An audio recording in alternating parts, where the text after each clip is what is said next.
तो पिछले एपिसोड में हमने देखा वांग हाओ की फाइट 7 याओ के 4th मेंबर जाओ से होती है, जिससे हराने के बाद वांग हाओ को ट्रेजर लैंड जाकर कल्टीवेशन करने का मौका मिल जाता है। वहाँ कल्टीवेशन करने की हेल्प से वांग हाओ अपने लेवल को ब्रेक थ्रू करता है और यहाँ वांग हाओ के जीतने से ताइरिच माला माल हो गया था। इस एपिसोड की स्टार्टिंग में दिखाया जाता है कि ताइरिच पैसे बटोरने में बिजी था और जिया को वांग हाओ की फिक्र हो रही थी क्योंकि वो अभी तक नहीं आया था। ताई उसे फिक्र करने से मना करता है कि उतने में वांग हाओ आ जाता है। वांग हाओ को देखकर जिया काफी एक्साइटेड होकर उसके पास जाती है, पर तभी छोटा चाई वांग हाओ को प्रोटेक्ट करते हुए आगे आ जाता है। जिया को ये देखकर काफी गुस्सा आता है क्योंकि छोटा चाई उसे एनिमी की तरह ट्रीट कर रहा था। वांग हाओ चाई को समझाता है कि ये उसकी कजन है, कोई दुश्मन नहीं। तो वो ये सुनकर रिलैक्स हो जाता है और कहता है कि आपकी सिस्टर तो बहुत सुंदर है। ये सुनकर जिया जो कि गुस्सा थी ब्लश करने लगती है। चाई के बारे में वैसे तो सबको पता था, लेकिन उसकी इस हालत के बारे में किसी को पता नहीं था। तो ताइरिच पूछता है कि इसकी ऐसी हालत कैसे हो गई, जिस पे छोटू ड्रैगन ताइरिच को सारी बातें एक्सप्लेन करके कहता है कि वांग हाओ की वजह से ये अब एक छोटा बेवकूफ बन गया है। अब बेवकूफ वाली बात सुन के छोटे चाई को गुस्सा आ जाता है और वो उसे मंकी बोलता हुआ उसके पीछे पड़ जाता है। वो भी कहता है मैं मंकी थोड़ी हूँ,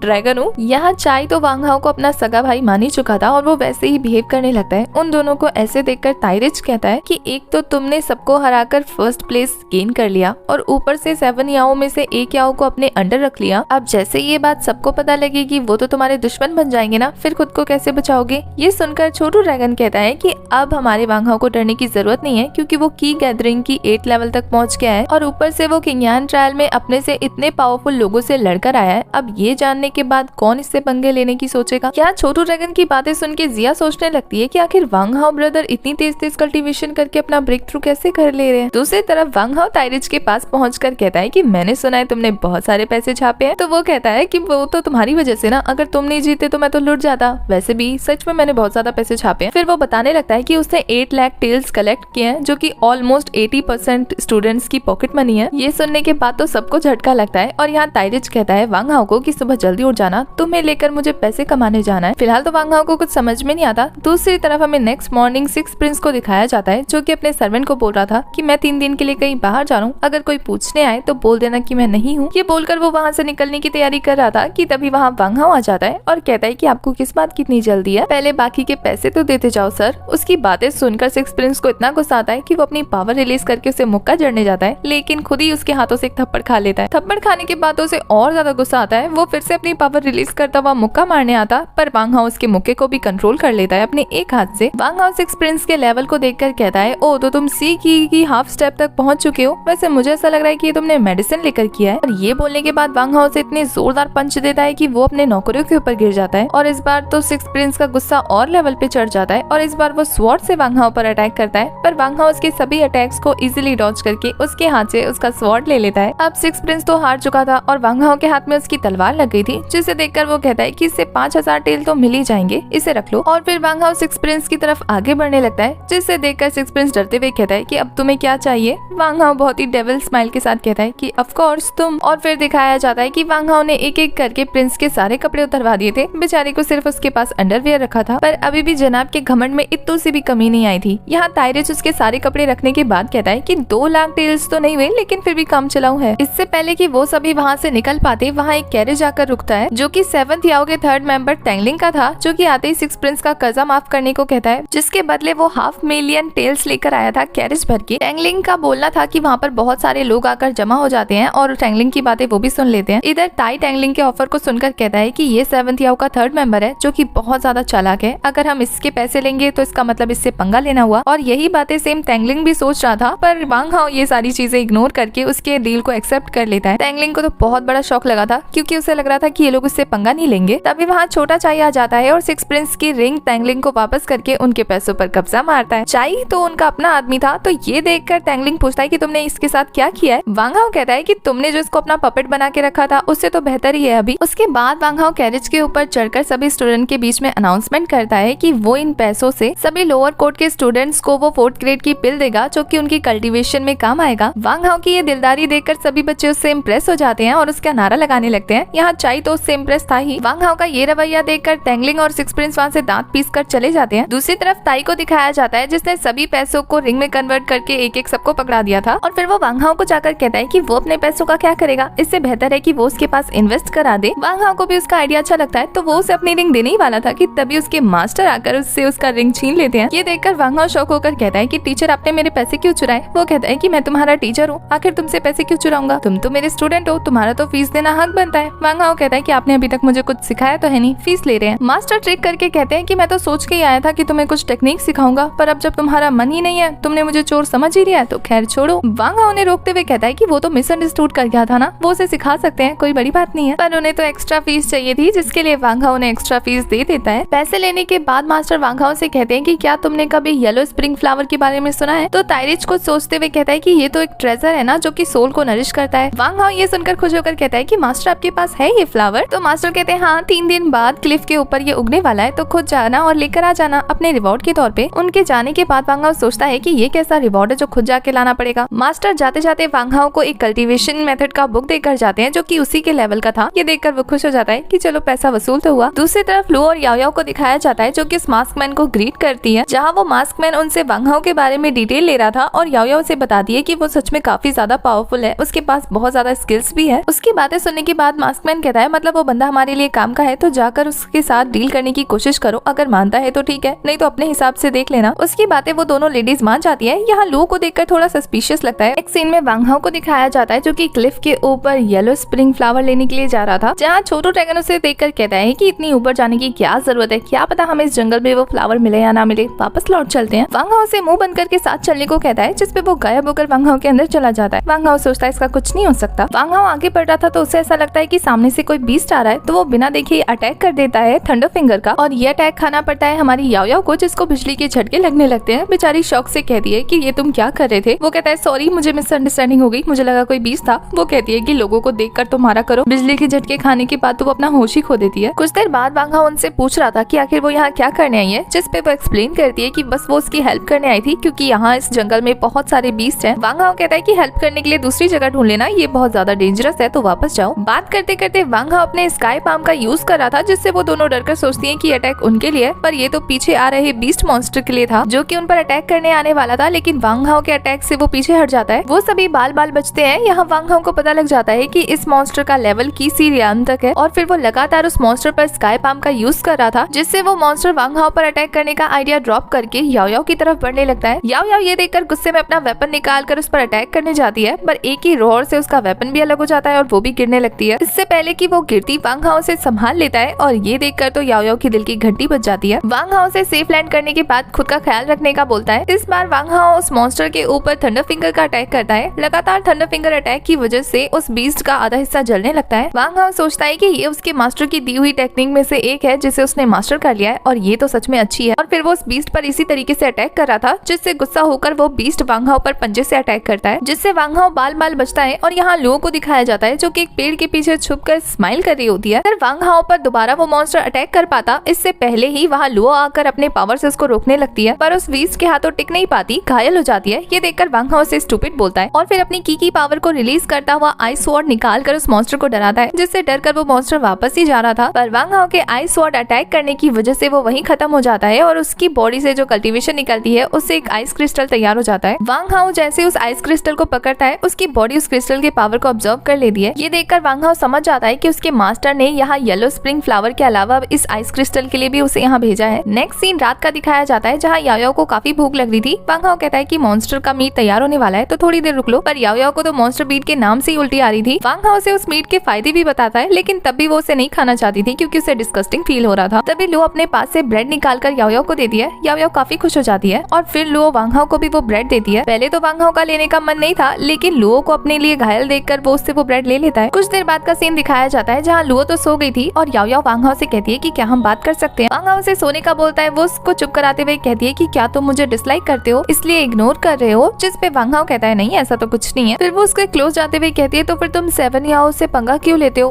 तुम भी तो काफी स्ट्रॉन्ग हो ना, तो उनकी टीम क्यों नहीं ज्वाइन कर लेते। जिस पे वांग हाओ कहता है कि वो एक डेविल कल्टीवेटर है, मैं उनकी टीम को कभी ज्वाइन नहीं करने वाला। ये सुनकर याओ याओ को गुस्सा आता है, लेकिन फिर से वो अपना एक्टिंग मोड चालू करते हुए कहती है ठीक है इस बात को रहने देते हैं, वैसे भी हमारे पास काफी लंबी रात पड़ी है, क्यों ना कुछ और बात कर ले। और फिर वो वांग हाओ के काफी क्लोज जाकर उसे सीरियस करते हुए कहती है कि मैं काफी दिन से तुमसे कुछ कहना चाहती थी। वांग हाओ भी जब उसे हक कर लेता है, तो वो अपने पास एक छोटा सा नाइफ निकालकर उसके गले पे रखकर कहती है चुपचाप 7 याओ की टीम को ज्वाइन कर लो। वांग हाओ को उसकी चालाकी पहले से ही पता थी, तो वो उसको दबोच कर कहता है प्लान तो काफी अच्छा था सीरियस करने का, लेकिन एक्टिंग खराब थी, और तुम पकड़ी गई, जिसे सुनकर याओ को गुस्सा आता है और वो कहती है कि तुम्हें सीरियस करना कौन चाहता था, मैं तो बस यहाँ मास्टर की बात मानकर तुम्हें अपने टीम में ज्वाइन कराने को लेने आई थी। पर वांग हाउ उसके ऊपर से हटता हुआ कहता है कि तुम्हारे उस मास्टर का पता लगाना ही पड़ेगा कि आखिर वो कौन है जो तुम्हारा यूज करके मुझ तक पहुंचना चाहता है। तभी वांग हाउ को अचानक से चक्कर आता है, वो फिर से याओ याओ के ऊपर गिर जाता है। याओ याओ से गुस्से में खुद के ऊपर से हटने का बोलती है, जिसपे वो कहता है कि वो जानबूझ के उसके ऊपर नहीं चढ़ा है, वो हिल नहीं पा रहा है। कुछ यही हाल याओ याओ का था, उसे भी समझ में नहीं आता। तभी वहाँ लुओ आती है और वो बताती है क्योंकि तुम दोनों ने मेरे पिल्स खाए हैं, जिसकी वजह से अब तुम 6 घंटे तक अपने हाथ पैर नहीं हिला सकते। याओ याओ लुओ से कहती है कि इसको तो तुमने फंसाया, समझ में आता है, लेकिन मुझे तो एंटीडोट दो, मुझे क्यों फंसाया। पर यहाँ लुओ कहती है कि तुम्हें भी तो मारना है, आखिर तुम्हें अपने रास्ते से हटाने के लिए तुम्हें मारना पड़ेगा ताकि तुम्हारी पोजीशन मुझे मिल सके और मैं मास्टर के और क्लोज जा सकूं। लुओ की ऐसी बातें तो वांग हाउ को भी कंफ्यूज कर देती है और इसी के साथ हमारा ये वाला एपिसोड यही हो जाता है खत्म।